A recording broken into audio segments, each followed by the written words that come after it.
Autrement dit, vous, en tant que citoyen, immédiatement en mesure d'intervenir et d'éviter à l'enfant que l'on retrouve son cadavre quelques jours plus tard, on vous incite à passer un coup de fil au lieu de passer à l'action citoyenne prévue par le Code de procédure pénale en son article 73, qui stipule que tout citoyen a autorité pour appréhender l'auteur d'un flagrant délit punissable d'une peine de prison ferme afin de le conduire devant un officier de police judiciaire.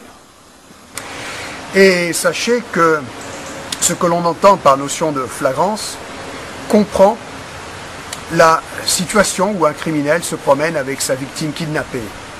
Acte de kidnapping restant un crime flagrant aussi longtemps qu'il n'y est pas mis fin. Pire, on voudrait vous retirer votre droit légal, votre devoir citoyen et moral, et vous pousser à commettre ce que le Code pénal qualifie lui-même de non-assistance à personne mineure en danger.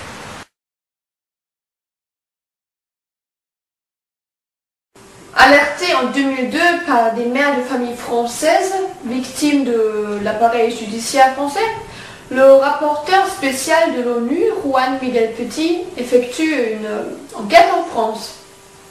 Le rapporteur spécial de l'ONU déclare à propos des CD-ROM du CD-ROM de Zandvoort. Il parle du CD-ROM, non? Oui, manifestement, il n'est pas encore au courant des autres, et nous sommes en 2002.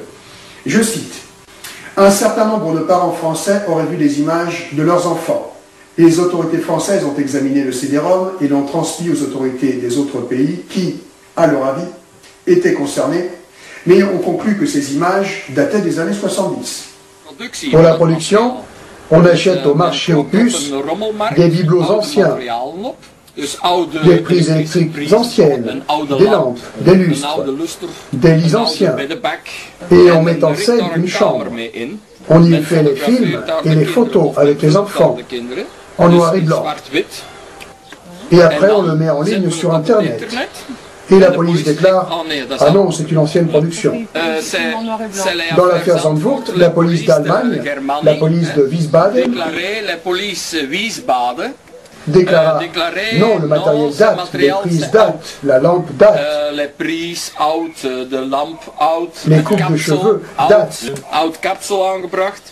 Et Marcel disait « Non, non ». Et Marcel arriva avec les photos en couleur et la police de Wiesbaden. C'est la technique. Qu'est-ce qu'ils ont fait après? Ils ont arrêté ce père. La même stratégie fut employée par la police allemande dans le cadre de la présence du jeune Manuel Schadwald également sur un CD-ROM. Et vraiment, il y a une ressemblance. J'ai essayé une image qui semble correspondre avec le Schadwald qui est porté disparu. Aussi, les experts de la police criminelle fédérale ont été saisis, mais leur expertise fut négative en raison des indices anatomiques. Pour ce qui est du garçon sur l'image et de Manuel Schadwald, il s'agit de personnes différentes. Des enquêtes supplémentaires de la police criminelle attestent que Manuel ne peut pas être acteur dans la vidéo car la production date des années 70. Je reprends. Toutefois, certains parents contestent cette conclusion, faisant valoir que certaines photos contenaient des signes qui montraient clairement qu'elles avaient été prises récemment. Le CD-ROM n'a pas été officiellement présenté à Interpol pour un examen par des experts et pour une comparaison avec des images connues conservées dans une base de données, ce qui aurait vraisemblablement permis d'établir la date de prise de ces photos. Fin de citation. Étrange climat, hein?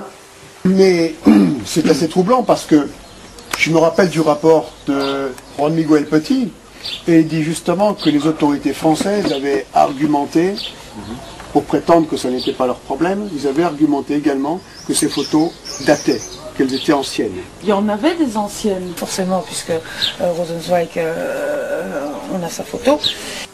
Alors effectivement, il y a aussi des photos anciennes, comme la photo numéro 9. Oui, tout à fait. Une photo qui, il faut le préciser, date d'une trentaine d'années environ. Le coupable identifié n'a donc aujourd'hui pas la même apparence, sans doute, ayant depuis pris du gras et des rides et gagné en calvitie.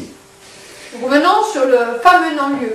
Le parquet de Paris, donc, pourtant à ce moment en charge d'une instruction judiciaire pour la même affaire, n'engagera aucune poursuite pour tenter de sauver les enfants, victimes et faire cesser l'abominable trafic. La justice française ne daignera faire aucun lien entre la saisine précédente des familles de victimes et les 20 autres CD-ROM qu'elle reçoit. Daniel Ringot a fait le non-lieu qui a été signé en 2003, 20 mars 2003, pour le procureur de la République, François Sauté, premier substitut. Quand on a un dossier pareil, on voit ici un refus de contre-expertise.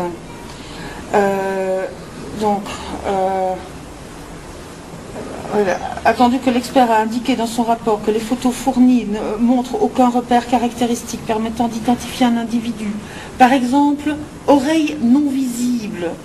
Bon, en général, il faut savoir que les analyses biométriques ne se font pas sur base des oreilles non visibles. Il y a aussi les yeux, la bouche, le nez. C'est normalement les volumes. C'est en général comme ça qu'on fait les analyses biométriques. Et donc l'oreille non visible ou signe particulier qu'il est possible de faire des comparaisons. Alors ici, attendu qu'il n'y a pas lieu de désigner un contre-expert, lequel ne disposera pas davantage d'éléments de comparaison meilleurs. Ce qui est beaucoup plus extraordinaire, c'est que ça a été confié à des médecins qui ne sont pas qualifiés pour faire des analyses biométriques. C'est quelque chose, c'est de la pure mathématique, la biométrie. Et ils n'ont donc pas les capacités pour faire ces identifications. Et en réalité, on a choisi des experts qui ne sont pas qualifiés pour faire ce travail. Et avec la technique actuelle... Des experts qui ne sont absolument pas experts dans la science dont il est question. Ils sont médecins, donc ils vont pouvoir évidemment établir s'il y a des blessures, s'il y a eu viol, s'il y a ceci. Dites-moi, ça c'est un monumental coup monté des prétendues autorités judiciaires qui ont traité ce dossier. Oui, ça c'est clair. On voit dans ce non-lieu, on voit une multitude de choses qui sont absolument fausses. Sur la manière dont les CD-ROM ont été trouvés Marcel, on le fait passer pour un pédophile. On fait croire qu'il a lui-même volé les disques durs, le disque dur de Ulrich et composé lui-même le CD-ROM. Il y avait 8 ordinateurs. Marcel ne sait même pas de quoi a l'air un disque dur. On parle là carrément des CD-ROM de Vervlussen et Ulrich. Alors, on fait de Marcel comme le chef du réseau, je dis bravo. Sur l'exploitation des carnets d'adresses, on dit que ce ne sont pas les carnets de Ulrich, mais de son amant, alors que ce sont les carnets d'adresses de plusieurs réseaux pédophiles. Ces carnets d'adresses n'ont pas été traités comme des pièces à conviction. Elles ont été écartées. Ça a été complètement écarté. Et alors, l'amant de Ulrich... qui s'appelle Van Gasselt,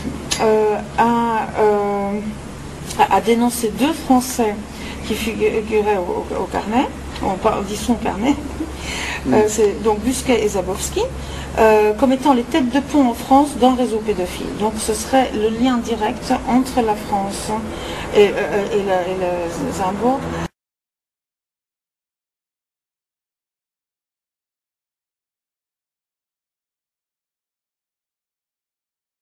On voit que Busquet et Zabowski ont été retrouvés et entendus par les enquêteurs. Aucune charge n'a pu être retenue contre eux. C'est extraordinaire. Et là, il y a encore des Français. Dionis à la petite était dans le réseau choral avec notre fameux magistrat déculotté.